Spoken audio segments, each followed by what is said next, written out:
So just a couple notes. Trump closes strong in Georgia. He lost Georgia. So I guess if someone had found him 11,237 votes, it would have gone better, but he's a loser there. I meant by campaign activity. Oh, he shows up a lot and people see him and then they vote against him. So this is a quick unplanned follow-up to a video I just did about MAGA Republican lies concerning the Biden-Harris administration's response to Hurricane Helene, because the MAGA cultists of the Fox Propaganda Network, specifically on The Five, just tried to peddle that nonsense to their viewers. But unfortunately for them, liberal Fox News commentator Jessica Tarlov was on the scene to provide brutal, harsh, hilarious fact checks to their faces, and we've got to talk about it. But before we do, if you end up liking this video and you want to support the channel, please be sure to hit the like, subscribe, and alert bells before you go. Helps the channel out a lot. So we have several clips to talk about, but before we get to the really good stuff with Jessica Tarlov just laying down the hammer, I do want to play a clip from Vice President Kamala Harris discussing her response and President Biden's response to Hurricane Helene and setting the record straight on a number of things. And then we'll get into what the Five had to say. I have received regular briefings on the impact of Hurricane Helene, including from Administrator Criswell. And over the past 24 hours, I have spoken with Governor Kemp of Georgia, Governor Cooper of North Carolina, and many local officials. I have shared with them that we will do everything in our power to help communities respond and recover. And I've shared with them that I plan to be on the ground as soon as possible, but as soon as possible without disrupting any emergency response operations, because that must be the highest priority in the first order of business. The devastation from Hurricane Helene is immense. Millions of Americans are without power. Thousands of families have lost their homes. Entire neighborhoods have been destroyed. Major roads have been blocked or damaged, leaving entire towns inaccessible at this very moment. Already, nearly 100 people have been confirmed dead, and hundreds more are missing. And she goes on discussing the damage wrought by Hurricane Helene. And again, it's really important that the reason I want to play that clip was because it's very relevant to what you're going to hear from Janine Piro and Jesse Waters before Jessica Tarlov fact checks them, puts them in their place.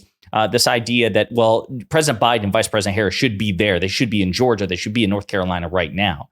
Well, the vice president addresses precisely why it's more important, more rational, better for everyone if instead the president and the vice president stay out of those places so that they don't disrupt and divert local resources.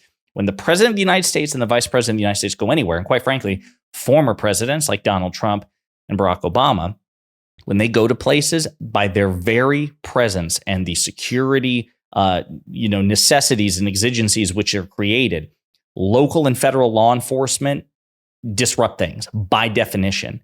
So it's better for everyone that Biden and Harris stay back, get on the phone, coordinate federal resources, because that is by far how they can do the most good.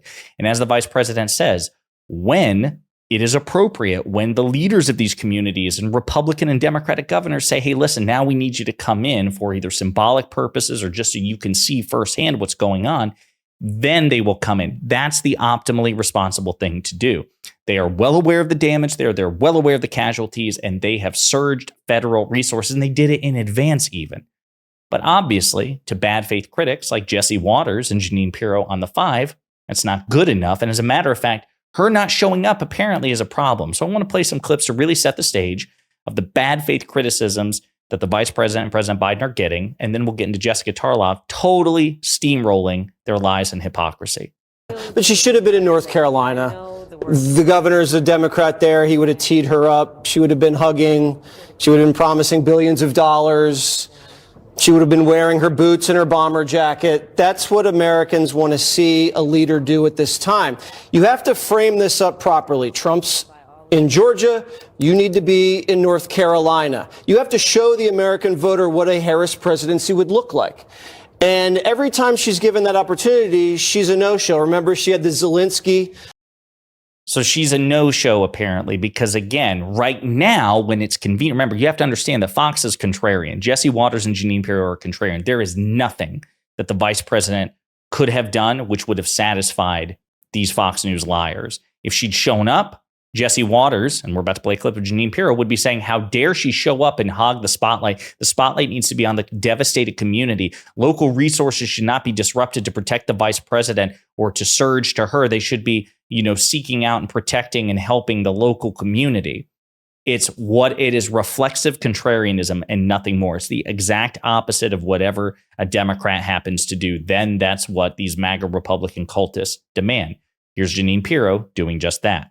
Look, this storm made landfall Thursday. Biden goes to the beach the next day, and she's just campaigning. She was embarrassed into this thing today. Trump was in Georgia with Samantha's purse, with all kinds of supplies. Trump has done the same thing. Barack Obama, when Sandy hit in 2012, Barack Obama was here in 48 hours. This is what leaders do. No, what leaders should do is do the most amount of good possible. The vice president and the president will no doubt show up. President Biden showed up to Florida after natural disasters were being dealt with, right? He didn't want to disrupt, so he waited a sufficient amount of time. Then he and Governor Ron DeSantis, a Republican, toured the devastated areas together. Responsible leaders behave in the most maximally responsible way. It is more important, objectively more important, for a leader in the immediate aftermath of a natural disaster to make decisions which maximize resource surge and puts them to best use. So the president and vice president staying away from the sites of natural disasters in order to make sure the federal government is providing the resources necessary and not diverting in any way, that is the most responsible thing to do. And Jessica Tarlov is here to lay the smackdown on these MAGA cultists with a series of brutal fact checks. She is fed up, she is fired up, and I'm here for it, and so are you. Dramatically differently from how my colleagues see it. So just a couple notes. Trump closes strong in Georgia. He lost Georgia. So I guess if someone had found him 11,237 votes, it would have gone better, but he's a loser there. I meant like campaign activity. Oh, he shows up a lot and people see him and then they vote against him. Starlink, there are 40 satellites that are already going. Okay. In Maui, by the way, the $700 was the FEMA limit. So Donald Trump and his supporters are running the same old tired playbook that they did with Maui and they did with East Palestine. So not only was Joe Biden on top of this, he signed the disaster declarations even before the storms hit to make sure that there would be no delay in goods and services. Donald Trump's social media posts contain blatant lies, like Governor Kemp can't reach the president. Governor Kemp gave a press conference yesterday where he said, I just spoke to the president. He has promised me every single thing that I need.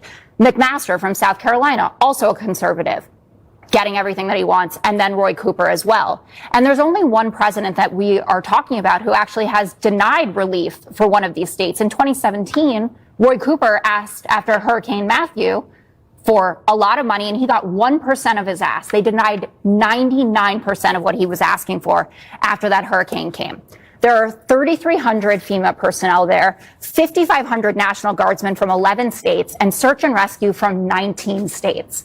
That doesn't reduce the devastation of this and how horrific it is, but to say that Joe Biden and Kamala Harris are out to lunch during this, or they're sitting on a beach reclining there, they are clearly giving them what they need. They will be showing up when it is appropriate. And it's different for Donald Trump, who is not in office. He's just a guy trying to be president again to show up and throw some bounty at people versus someone who's actually the commander in chief and doesn't want to distract from what's going on. And as Dana said, Governor Cooper said, I will let you know when it is appropriate for you to come. And same goes for Georgia, South Carolina, Tennessee, all of it. Tennessee. Absolutely epic. This is, I mean, again, she's so fired up. I love this. She's so good at what she does. She has a better command of the facts than all of them put together. She makes better arguments than all of them put together. And I love the fact when she gets feisty. I love because they heckle and they belittle, they insult, they interrupt.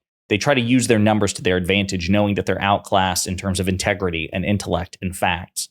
And it's so good that she put them in their place because the bad faith which exudes from her four co-hosts are extraordinary, and it does extraordinary damage as well, because a lot of people are going to walk away. This is the most popular news network in America. This is the most popular show on the news network in America. The 5 is the highest rated of Fox's lineup. So people are going to walk away with misinformation unless she very firmly corrects it, which she did. So to recap, the Biden-Harris administration predictably acted with responsibility, as they did in natural disasters since the Biden-Harris administration came into office. Repeatedly in Florida, they signed emergency declarations in advance. They surge federal resources there. It's the same thing here. They are making sure people are getting what they need. Republican Governor Brian Kemp, Democratic Governor Roy Cooper, they're saying they're getting everything they need from the Biden-Harris administration, and they'll let them know when it's appropriate to show up. That's the responsible thing to do. Donald Trump has no authority. He is a civilian with Secret Service protection, trying to capitalize this on for political reasons. He has no authority to do anything. And as she points out, when he was president, he did screw over North Carolina, my state, in 2017, denying them 99% of the natural disaster relief they requested. President Biden has not done that to a red state. So I'm sorry. Objectively speaking, morally speaking, Biden is superior, as is Harris, to the Trump administration. Good on Jessica Tarlov for pointing that out, because I have no doubt the MAGA Republicans will continue to blatantly lie for political reasons about this federal response. So good stuff. In the meantime, let me know what you think in the comments.